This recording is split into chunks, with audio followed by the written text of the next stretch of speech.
Commander Zethkala's 6 eyes narrowed as the massive display showed the approaching vessel.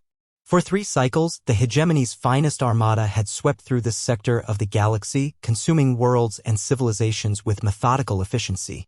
Their bioships pulsed with organic weaponry that could dissolve matter at the molecular level, and their psychic networks allowed for instantaneous coordination across vast distances.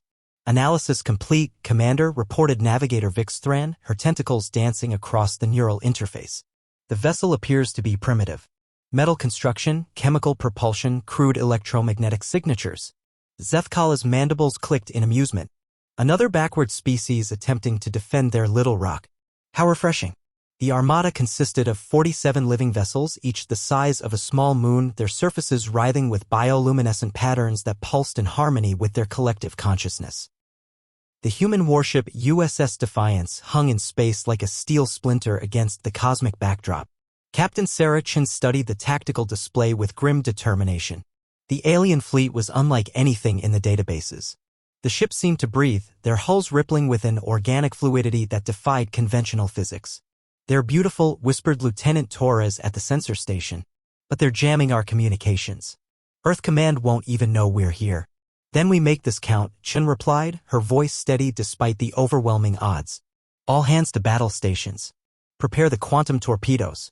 The hegemony's lead ship extended pseudopods of living metal toward the Defiance, preparing to envelop and digest the primitive craft.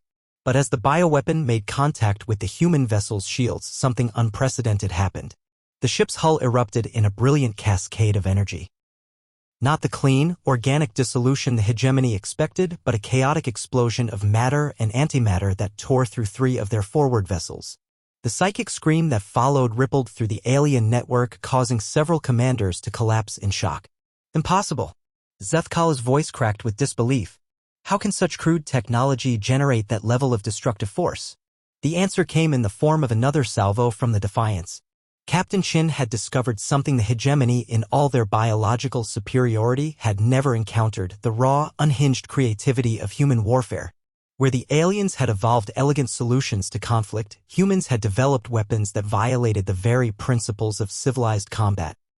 The quantum torpedoes didn't just destroy, they unraveled reality itself in localized pockets, creating micro-singularities that consumed everything within their event horizons.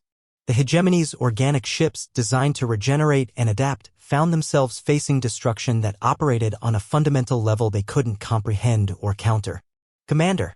Vixthran's voice was shrill with panic. "They're using weapons that shouldn't exist. The energy signatures they're weaponizing the fabric of space-time itself." Zethkala watched in horror as the small human ship, no larger than one of their scout vessels, systematically dismantled his armada. Each weapon the humans deployed seemed more insane than the last: gravity wells that crushed matter into neutronium, plasma cannons that burned at the temperature of stellar cores, and missile swarms that somehow existed in multiple dimensions simultaneously. But it wasn't just the weapons that shocked the hegemony. It was the tactical mindset behind them.